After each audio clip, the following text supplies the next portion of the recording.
नमस्कार दोस्तों, स्वागत है आप सभी का पाथ फाइंडर पर। In a very significant development, Bangladeshi government के द्वारा जो हिल्सा मछली को लेकर एक्सपोर्ट बैन लगाया गया था, उस एक्सपोर्ट बैन को अब रिवर्स कर दिया गया है और उन्होंने साथ ही में इंडिया को 3000 टन हिल्सा मछली एक्सपोर्ट करने का अप्रूवल भी दे दिया है। आप लोग यहाँ पे देख सकते हैं, बिजनेस टुडे की ये खबर है, आज मॉर्निंग में ही सामने आई है। यहाँ पर Bangladeshi government has approved the export of 3000 tons of hilsa मछली, जो कि आने वाले महीने में हमारे वेस्ट बंगाल के राज्य में दुर्गा पूजा के फेस्टिवल पे कंज्यूम होती है। और यहाँ पर उन्होंने, उनकी जो मिनिस्ट्री ऑफ कॉमर्स है, उनके द्वारा कुल मिला के 3000 टन की एग्जैक्ट अमाउंट का यहाँ पर अप्रूवल है जो कि दे दिया गया है। ये सिग्निफिकेंट और सरप्राइजिंग इसलिए बन जाता है बिकॉज आज से एग्जैक्टली 2 हफ्ते पहले बांग्लादेश की इसी गवर्नमेंट के द्वारा इस हिल्सा मछली को लेकर जो एक्सपोर्ट था उसके ऊपर बैन लगा दिया गया था। और बल्कि इनकी जो फिशरीज एंड लाइफ स्टॉक की जो मिनिस्टर हैं फरीदा अख्तर, इन्होंने साफ साफ कहा था कि इस साल जो भारत में दुर्गा पूजा का फेस्टिवल होता है उसके टाइम पर हम लोग बांग्लादेश से हिल्सा मछली को एक्सपोर्ट नहीं करेंगे। एंड मोर इम्पॉर्टेंटली इन्होंने ये भी मेंशन किया था कि अगर किसी भी प्रकार की कोशिश हुई इलीगली इस मछली को एक्सपोर्ट करने की, हम लोग उसको हेविली मॉनिटर करेंगे, हेविली प्रिवेंट करेंगे एंड जो लोग यहाँ पे कोशिश करेंगे उनके खिलाफ कानूनी कार्रवाई भी शुरू करी जाएगी। और ये सब जस्ट 2 हफ्ते पहले हुआ, लेकिन आज दोस्तों Bangladeshi government suddenly U turn लेती है और बोलती है कि जी नहीं, अब तो हम हिल्सा मछली भारत को एक्सपोर्ट करने का अप्रूवल दे रहे हैं। बात करेंगे इस पूरी डेवलपमेंट के बारे में, हिल्सा मछली के बारे में भी हम लोग समझने का प्रयास करेंगे एंड मोस्ट इंपॉर्टेंटली समझेंगे कि आखिरकार बांग्लादेशी गवर्नमेंट के द्वारा अपने डिसीजन को रिवर्स क्यों किया गया। आइए शुरू करते हैं दोस्तों मेरे साथ। मेरा नाम है अनिरुद्ध। यदि आप लोग हमें फॉलो करना चाहते हैं, हमारे लेक्चर्स के अपडेट्स को प्राप्त करना चाहते हैं, तो यहाँ पर दिए गए टेलीग्राम चैनल्स के माध्यम से ऐसा कर सकते हैं। आगे बढ़ने से पहले आप सभी को बताना चाहूँगा कि अनअकैडमी के अब ऑफलाइन सेंटर्स बिहार के पटना में भी आ चुके हैं। साथ ही में हमारे पुराने ऑफलाइन सेंटर्स चल रहे हैं नई दिल्ली के करोल बाग, नई दिल्ली के मुखर्जी नगर एवं उत्तर प्रदेश के प्रयागराज में। इन सभी ऑफलाइन सेंटर्स में दी गई डेट्स के ऊपर हम लोग आपके लिए जो जीएस बैचेज हैं उनको शुरू कर रहे हैं। एंड जीएस बैचेज के साथ साथ सीसैट, ऐसे writing classes, current affairs coverage, test series जैसी सेवाएं भी अवेलेबल करवा रही हैं। कोई भी डाउट है आप लोग हमारे सेंटर को विजिट कर सकते हैं। मेंटरशिप प्राप्त करने के लिए आप लोग हमारे यहाँ नीचे दिए गए फ़ोन नंबर्स पर फ़ोन भी कर सकते हैं। Free study material, UPSC syllabus जैसी चीज़ों को प्राप्त करने के लिए आप लोग हमारी ऐप को डाउनलोड कर सकते हैं, जिसका लिंक डिस्क्रिप्शन बॉक्स में नीचे दिया गया है। ऑल राइट, सबसे पहले हम लोग पद्मा हिल्सा फिश के बारे में थोड़ी बेसिक जानकारी समझ लेते हैं। इसको लोकल नेम, इसको इलिश भी कहा जाता है। एंड ये वाली जो मछली है ये बेसिकली हमें देखने को मिलती है बे ऑफ बंगाल, यानी कि बंगाल की खाड़ी में हमें इसकी हैबिटेशन देखने को मिलती है। लेकिन जब भी मॉनसून का टाइम आता है उस टाइम पर यही वाली मछली अपस्ट्रीम मूव करना शुरू कर देती है।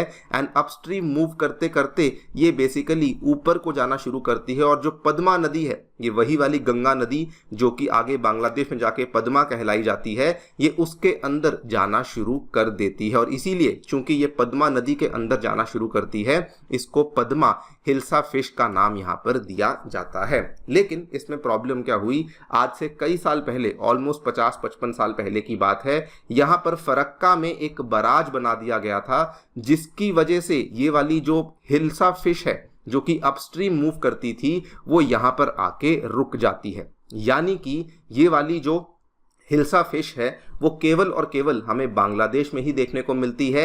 एक टाइम होता था जबकि वो यहाँ पर ऊपर अपस्ट्रीम जाते जाते उत्तर प्रदेश तक भी पहुंच जाती थी, लेकिन अब चूंकि फरक्का बराज बना हुआ है तो वो इसको यहाँ पे क्रॉस नहीं कर पाती थी। इसका कॉन्सिक्वेंस ये होता था कि ये वाली जो फिश है ये केवल और केवल हमें बांग्लादेश में ही देखने को मिलती थी। लेकिन ये वाली जो मछली है इसकी पॉपुलैरिटी और इसकी लोकप्रियता हमारे वेस्ट बंगाल में बहुत ज़्यादा थी, पर्टिकुलरली जहाँ पर दुर्गा पूजा का फेस्टिवल बनाया जाता है वहाँ पर इसको बहुत ज़्यादा लोग कंज्यूम करते थे। और वहाँ के लोकल लोगों का ये भी मानना था कि ये वाली जो पद्मा नदी से आने वाली हिल्सा फिश है ये गंगा नदी से आने वाली जो मछली है उससे ज़्यादा टेस्टी भी होती है। और इसी के चलते दोनों देशों के बीच में, बांग्लादेश और इंडिया के बीच में, इसी पद्मा हिल्सा फिश को लेकर एक फिश डिप्लोमेसी भी चलती थी, जिसमें कि जब तक शेख हसीना की सरकार थी वो इंडिया को ये वाली जो पद्मा हिल्सा फिश है वो हर साल जब भी दुर्गा पूजा का फेस्टिवल होता था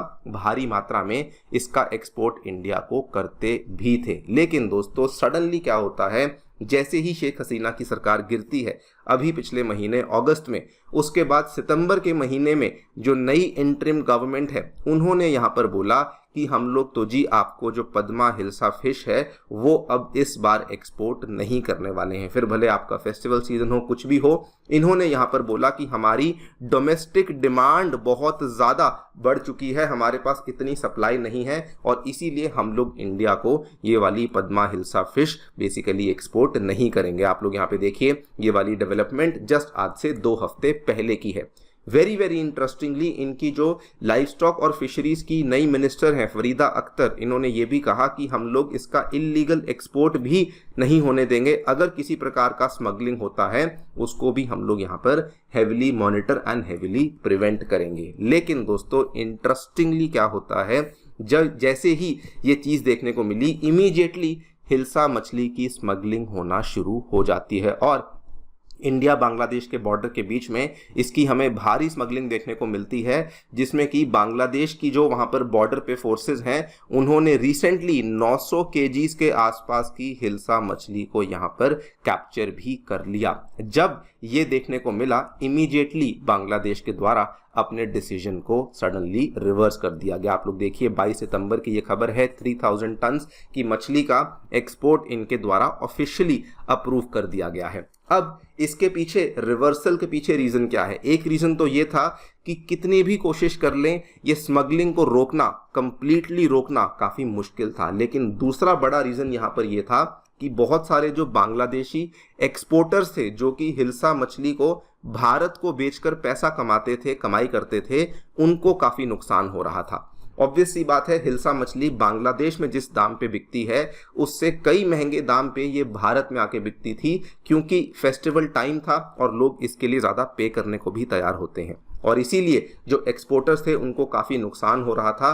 and this is one of the major reason जिसकी वजह से ये वाला जो एक तरीके से रिवर्सल किया गया है वो देखने को मिला है। अगर मैं आपको इसके दाम के बारे में बताऊं तो 1 kg ऑफ हिल्सा ये बांग्लादेशी, अगर आप रुपीस में देखेंगे तो बांग्लादेशी टका में 1800 से 1900 टका के बीच में हमें देखने को मिलती है, जो कि सब्सटेंशियली काफ़ी महंगी है अगर आप किसी और मछली के साथ इसकी तुलना करते हैं। लेकिन दोस्तों this is not the only reason. असल में यहाँ पर जो मेन रीजंस सामने आ रहे हैं, बांग्लादेश में जब से नई गवर्नमेंट आई है, स्पेसिफिकली मोहम्मद यूनुस की गवर्नमेंट आई है, उनके अंतर्गत जो बांग्लादेशी इकोनॉमी की हालत है वो ज़्यादा अच्छी नहीं चल रही। अगर हम लोग बांग्लादेश की कपड़ा उद्योग की बात करें, टेक्सटाइल इंडस्ट्री की बात करें, जो कि उनकी इकोनॉमी का मेन स्ट्रीम माना जाता है, जीडीपी में 11% कंट्रीब्यूट करता है, उसकी हालत बहुत खस्ता चल रही है। कई सारे कपड़ा उद्योग बंद हो चुके हैं। रिपोर्ट्स बताती हैं कि ऑलमोस्ट 1000 इंडस्ट्रीज़ हैं जो कि वहाँ पर बंद हो चुकी हैं, फैक्ट्रियों को ताले लग चुके हैं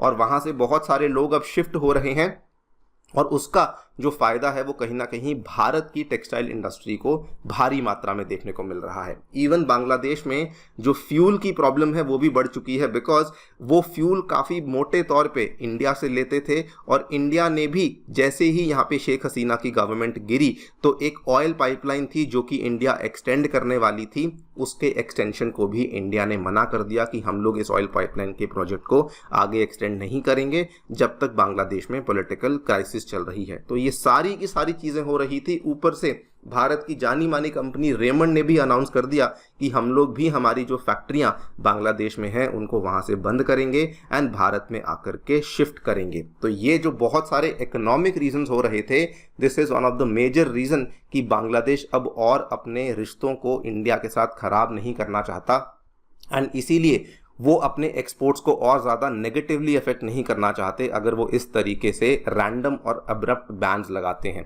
and that is one of the major reason कि यहाँ पर ये वाला रिवर्सल हमें देखने को मिला है। कुछ लोग यहाँ पर ये भी कह रहे हैं कि वन ऑफ द रीज़न जिसके चलते ये रिवर्सल सडनली किया गया है बिकॉज यूएन की जो मीटिंग हो रही है न्यूयॉर्क में, वहाँ पर पीएम मोदी और यूनस के बीच में मीटिंग होनी थी। मोहम्मद यूनस ने रिक्वेस्ट भी करी थी, लेकिन पीएम मोदी के द्वारा ऐसी मीटिंग को प्लान नहीं किया गया, जिसकी वजह से शायद बांग्लादेश जो है वो इस चीज़ को भी थोड़ा सा नेगेटिवली ले रहा है कि अगर हमारे संबंध भारत के साथ इम्प्रूव नहीं होंगे तो हो सकता है कि आगे जाकर के और भी दिक्कतें बढ़ सकती है। This could be one of the reason कि बांग्लादेश ने सडनली अपने हिल्सा मछली के एक्सपोर्ट को भी यहाँ पर जो बैन लगाया था उसको रिवर्स किया है। देखते हैं आगे क्या होता है, आगे जाकर के क्या क्या करेक्टिव स्टेप्स बांग्लादेशी गवर्नमेंट लेती है। बाकी आप लोगों की जो भी राय है हमें ज़रूर बताएं कमेंट सेक्शन में।